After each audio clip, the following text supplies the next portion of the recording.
আপনি আমি যেদিন মারা যাব ওই মসজিদের মাইকে যেদিন এলান জারি হবে এই গ্রামের অমুক ব্যক্তি বেঁচে নাই, ইন্না লিল্লাহি ওয়া ইন্না ইলাইহি রাজিউন।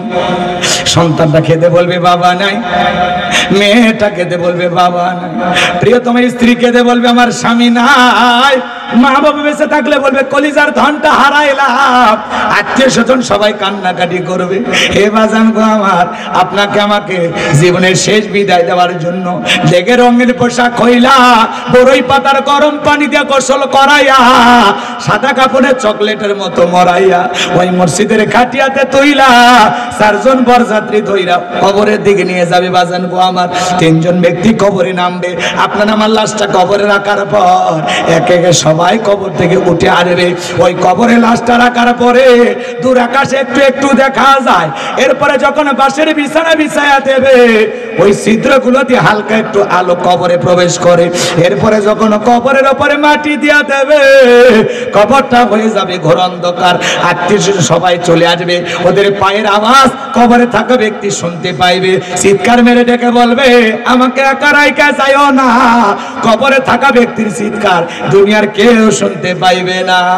আমার ভাইয়েরা, বিশ্বনবী ডেকে বলেন যে কবরে চলে গেল তার চাইতে অসহায় কেউ নাই। আমার নবী বলেন কলা কলা রাসূলুল্লাহ সাল্লাল্লাহু আলাইহি সাল্লাম ইন্নামাল কবরু রাউযাতুম মিন রিয়াদিল জান্নাহ আও হুফরাতুম মিন হুফারিন নার, রাওয়াহু তিরমিজি। বিশ্বনবী ডেকে বলেন যে ব্যক্তির আমল ভালো মৃত্যুর সঙ্গে সঙ্গে আল্লাহ রাব্বুল আলামিন তার কবরটাকে জান্নাতের বাগান বানিয়ে দেবে।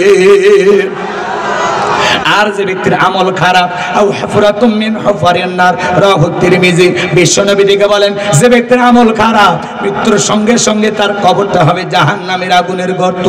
আমার নবী এক জায়গায় বসা, জিবরাইল এসে বলে নবী এই মুহূর্তে একটা আওয়াজ হলো, আপনি কি শুনতে পাইছেন? আমার নবী বলে হ্যাঁ আমি শুনতে পাইছি। জিবরাইল ডেকে বলেন নবী গো, আজ থেকে ৭০ বছর আগে আমার আল্লাহ রাব্বুল আলামিন জাহান্নামের গর্তের মুখে একটা পাথর ছেড়ে দিয়েছে। ৭০ বছর পরে এই মাত্র জাহান্নামের তলদেশে পাথরটা পৌঁছাইলো। চিন্তা করেন বাজান গো আমার, আল্লাহ না করুক, আল্লাহ না করুক, আপনার আমার অপরাধের কারণে আসমান জমিনের মালিক আল্লাহ যদি বেজার হইয়া একবার জাহান্নামের গর্তের আগুনে ফেলে দেয়, আপনার আমার কিন্তু বাঁচার কোনো উপায় নাই। ওই জাহান্নামের আগুন বড় কঠিন যন্ত্রণাদায়ক শাস্তি। একবার যদি কারো দেখ জাহান্নামের আগুন লাইগা যায় কলিজাটা পুরো ছাই হয়ে যাবে। এ বাজান গো আমার, দুনিয়ার আগুনের চাইতে জাহান্নামের আগুনের পাওয়ার হলো ৭০ গুণ বেশি। আজকে আমি জাহান্নাম নিয়ে আলোচনা করব না, ওই দিকে আলোচনা করতে গেলে ২-৩ ঘন্টা লেগে যাবে। এত কথা বলার সময় আমার হাতে নাই। এ বাজান গো আমার, কবরে যে চলে গেল তার চাইতে অসহায়ের কেউ নাই। আমার ভাইরা অনেকে বলে হুজুর কবরে গেলে কে দেখতে যাবে? আরে ভাই কথা আছে, সার মাথা তার ব্যথা।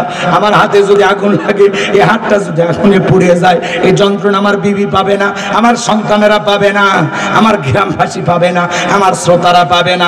হাতটাও যার, আগুনে পোড়াও যন্ত্রণাটাও তার। ভালো করে বুঝবেন, যার কবরে জাহান্নামের আগুন লাগবে সে তো মজাটা টের পাইবে, অন্য মানুষ কেমনে টের পাবে? এজন্য আমরা যাই কবরে যাওয়ার আগে নেক আমল করে যাইতে হবে। আল্লাহ ডেকে বলেন ফামাই আমাল মিসকাল যাররাতিন খায়রান ইয়ারা ওয়া মাই আমাল মিসকাল যাররাতিন শাররান ইয়ারা। বান্দারে যাররা পরিমাণ অনুপরিমাণে যদি নেক আমল করো ওইটাও তোমার আমলনামায় লিপিবদ্ধ করা হবে। আবার যাররা পরিমাণ অনুপরিমাণে যারা বদ আমল করে অন্ধকার কবরে যাবে, যারা গুনাহ নিয়ে কবরে যাবে, বাজান গো আমার, গুনাহের কারণে অপরাধের কারণে যারা গুনাহ নিয়ে কবরের ভিতরে প্রবেশ করবে ওই কবরের ডানের মাটি বামে চলে যাবে, বামের মাটি ডানে চলে যাবে। এমন জোরে চাপ দেবে বাজার, এক পাজরের আর অন্য পাজরে ঢুকে যাবে। কবরে থাকা অন্ধ ফেরেশতা চোখে দেখে না, কানে শোনে না, হাতুড়ি দিয়ে বাড়ি মারবে, দেহটা চূর্ণ বিচূর্ণ হয়ে যাবে। কবরে থাকা বিষাক্ত সাপ একবারে যদি সবল মারে পা থেকে মাথা পর্যন্ত বিশেষ যন্ত্রণায় দেহটা ঝুলে যাবে। কবরে কিন্তু জায়গা ভালো না। নেক আমল নিয়ে কবরে যাবে যারা, কবর তাদের সাথে ভালো ব্যবহার করবে। আর যারা দুনিয়ার জমিনে গুনাহ করেছে, এই দুনিয়ার জমিনে দাম্ভিকতা করেছে, অহংকার করেছে, এই জমিনে মাতবাড়ি করেছে, এই জমিন তখন এমন জোরে চাপ দেবে আর বলবে দুনিয়ার জমিনে মাতবাড়ি করেছিলিস, আমাদের মাটির ছাতির উপরে দাঁড়ায় বড় অহংকার ছিল তোর, আজকে তোকে আমরা ছাড়বো না। এই কথা বলে মাটিগুলো চাপ দেবে বাজান গো আমার।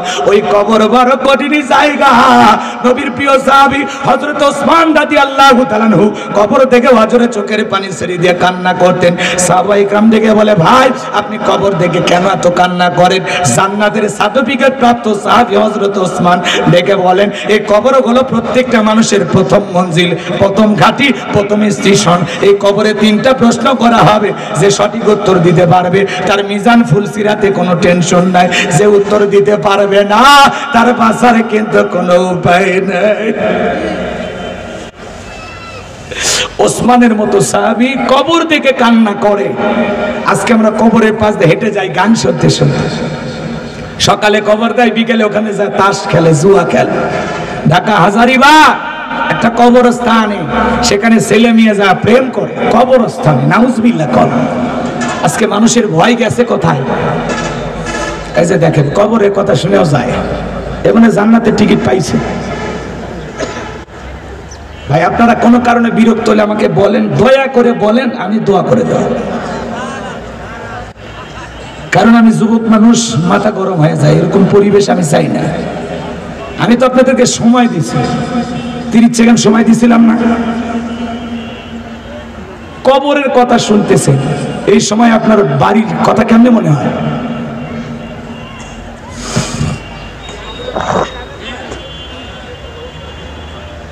আচ্ছা আপনারা একটু যান, কে কে যাবেন একটু যান, দয়া করে একটু যান। 5 জন মানুষকে আর শোনাবো, সমস্যা নেই, আপনারা যান তো, দয়া করে যান। কে কে যাবেন একটু দয়া করে যান, যান যান। কথা বলেও বোঝে না, ধমক দিলেও শোনে না, হাত তুলে ওয়াদা ঠিক রাখে। যান যান যান।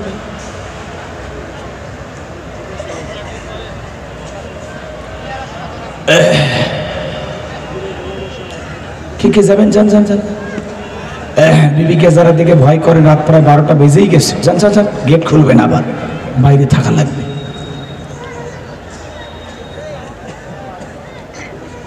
হযরত ওসমান কবর থেকে অঝরে চোখের পানি ছেড়ে দিয়ে কান্না করেন। ওই কবর কিন্তু জায়গা ভালো না, সবাইকে কবরে যেতে হবে, কথা বলেন ঠিক কিনা? 6 দিন পরে নখ খসে যাবে, 9 দিন পরে চুল। কবর গায়ের সামান নিতে কইরো না কেউ ভুল। 6 দিন পরে নখ খসে যাবে, 9 দিন পরে চুল। কবর গায়ের সামান নিতে কইরো না কেউ ভুল। কবর জায়গা ভালো নয়, কবর জায়গা ভালো নয়। আমল দিয়ে কবর গৃহ সাজিয়ে নিতে হয়। কবর জায়গা ভালো নয়, কবর জায়গা ভালো নয়। আমল দিয়ে কবর গৃহ সাজিয়ে নিতে হয়। জোরে বলেন মারহাবা। 17 দিনে পেট পেটে শেষ পোকার খাদ্য হবে। 7 দিন পরে গোস্ত গাবে না, কঙ্কাল পরে রবে। 17 দিনে পেট পেটে শেষ পোকার খাদ্য হবে। 7 দিন পরে গোস্ত গাবে না, কঙ্কাল পরে রবে। 90 দিনে হাড়গুলি সব, 90 দিনে হাড়গুলি সব আলাদা হয়ে রয়। কবর জায়গা ভালো নয়, কবর জায়গা ভালো নয়। আমল দিয়ে কবর গৃহ সাজিয়ে নিতে হয়। কবর জায়গা ভালো নয়, কবর জায়গা ভালো নয়। আমল দিয়ে কবর গৃহ সাজিয়ে নিতে হয়। জোরে বলেন মারহাবা। তাহলে কবরে কয়টি প্রশ্ন করবে? জোরে বলেন বাজার কয়টি? 3টি প্রশ্ন করবে। 1 নাম্বার প্রশ্ন হলো মার রব্বুকা, তোমার রব কে? এই দুনিয়ার জমিনে রবের গোলামি করেছে যারা, এক আল্লাহর ইবাদত করেছে যারা, আল্লাহর গোলামিতে সারা জীবন কাটিয়েছে যারা, আমার ভাইয়েরা ভালো করে বোঝার চেষ্টা করবেন। এই দুনিয়ার জমিনে যারা রবের গোলামি করেছে, কোরআন হাদিস মোতাবেক নিজের জীবনটাকে পরিবারটাকে পরিচালনা করেছে, নেক আমল করে আল্লাহর খাঁটি মুমিন মুত্তাকি বান্দা হয়ে কবরে যাবে যারা, নেক আমল করে কবরে যাবে যারা, কবরের সলজবের সঠিক উত্তর দিতে পারবে তারা, বলেন আল্লাহু আকবার।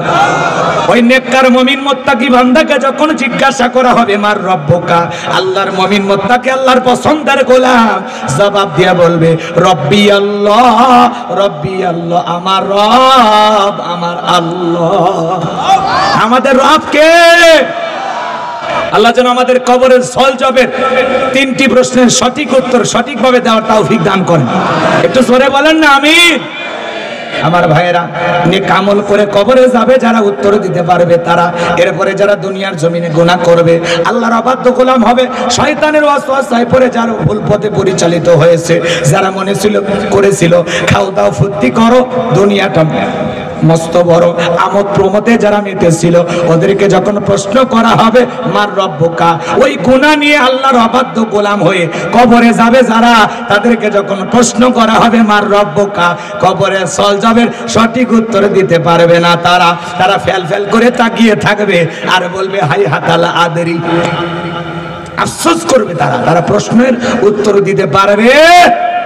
তাহলে ভালো করে বোঝেন, নেক আমল করে কবরে যাবে যারা, উত্তর দিতে পারবে তারা। গুনাহ করে কবরে যাবে যারা, উত্তর দিতে পারবে না তারা। নেক আমল করে কবরের জিন্দেগিতে কারা কারা যেতে চান আল্লাহর প্রিয় গোলাম হয়ে? 2টা হাত তুলে আমার আল্লাহকে একবার দেখান। আল্লাহ আমাদের সবাইকে নেক আমল করে কবরে যাওয়ার তৌফিক দান করুন। জোরে বলুন আমিন। আল্লাহ যেন আমাদের আমলের পাল্লা ভারী করে দেন। জোরে বলুন আমিন। আল্লাহর পছন্দের গোলাম হওয়ার তৌফিক দান করুন। জোরে বলুন আমিন। কোরআন সুন্নাহ মোতাবেক চলার তৌফিক দান করুন। সিরাতাল মুস্তাকিমের রাস্তায় আল্লাহ আমাদের কবুল করুন। জোরে বলুন আমিন। এবার হাত নামান, শোনেন।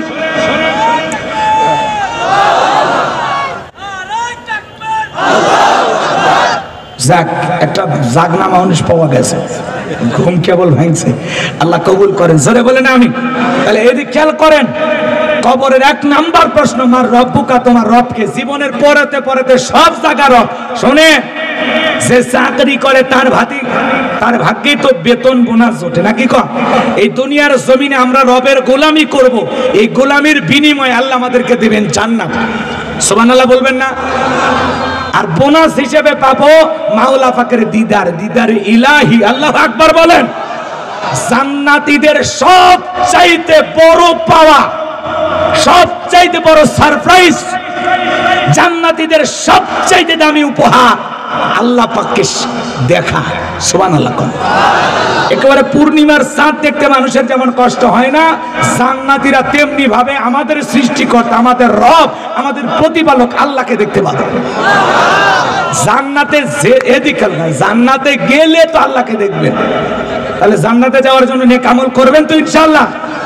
আমল দিয়ে জীবন সাজাবেন, আমল দিয়ে কবর সাজাবেন, আমল দিয়ে আখিরাত সাজাবেন। যার আমল ভালো তার আখিরাত ভালো, যার আমল খারাপ পুরো আখিরাত বরবাদ। কথা কন, কথা কি বুঝাইতে পারলাম? তাহলে আল্লাহ কি বলেন? ইন্নাল্লাযীনা ক্বালু রাব্বুনা আল্লাহ, নিশ্চয়ই যারা বলে আমি তাদের রব, আল্লাহ আমার রব, এই রবই আমার সব। বান্দার চাওয়ার আগে সব চাওয়া পূরণ করে দেওয়ার ক্ষমতা কার? এইবার এইটুকু মনোযোগ চান। 1 নাম্বার সূরা, সূরাতুল ফাতির 1 নাম্বার আয়াত। জবান ছেড়ে সবাই বলুন আলহামদুলিল্লাহি রাব্বিল আলামিন। সমস্ত প্রশংসা, যাবতীয় প্রশংসার একমাত্র মালিক তিনি, সৃষ্টিগুলোর রব, আমাদের প্রতিপালক, আমাদের আল্লাহ যিনি। এই আয়াতের ভিতরে রব শব্দ আছে না নাই? আপনি আমি যখন নামাজের ভিতরে রুকুতে চলে যাই কি তাসবিহ পাঠ করি? সুবহান রাব্বিয়াল আযীম, সুবহান রাব্বিয়াল আযীম। রব শব্দ আছে না নাই? রুকুতে দাঁড়ানোর সময় কি বলি? সামি আল্লাহু লিমান হামিদা, রব্বানা লাকাল হামদ। রব শব্দ আছে না নাই? এরপরে আপনি আমি যখন সিজদায় মাথাটা নত করি, সিজদায় গিয়ে কি তাসবিহ পাঠ করি? সুবহান রাব্বিয়াল আ'লা, সুবহান রাব্বিয়াল আ'লা। রব শব্দ আছে না নাই? জোরে বলেন আছে না নাই? অনেকে সিজদায় যা পড়ে সুবহানাল্লাহ কই না, সবিনের তেল কই, আল্লাহ ভালো জানে। স্পষ্ট করে বলতে হবে সুবহান রাব্বিয়াল আ'লা, সুবহান রাব্বিয়াল আ'লা। ভাই কি সমস্যা? সমস্যা কি আপনাদের? সমস্যা তাহলে দোয়া করে দিই, আল্লাহুম্মা আমিন। দোয়া করি।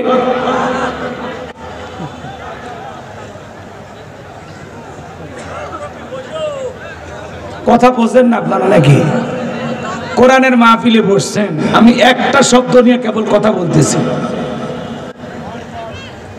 ইন্নাল্লাযীনা ক্বালু রাব্বুনা আল্লাহ, নিশ্চয়ই যারা বলে আমি তাদের রব। আমাদের রব কে?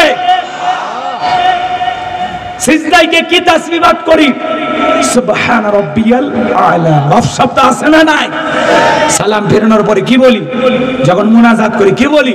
রব্বানা আতিনা ফিদ দুনিয়া হাসানাতাও ওয়া ফিল আখিরাতি হাসানাতাও ওয়া কিনা আযাবান নার। সূরা বাকারা 201 নম্বর আয়াত। আল্লাহর কাছে ডেকে বলি, হে আমাদের রব, আমাদেরকে দুনিয়ার কল্যাণ দান করো, আখিরাতের কল্যাণ দান করো, ওই কঠিন জাহান্নামের আগুন থেকে মুক্তি দাও। ইহকাল পরকালের কল্যাণ দেওয়ার মালিক কে? জাহান্নাম থেকে বাঁচানোর মালিক কে? পবিত্র কুরআনুল কারীমের সর্বশেষ যে সূরাটির নাম হলো নাস, তার 1 নম্বর আয়াত, কুল আউযু বিরাব্বিন নাস।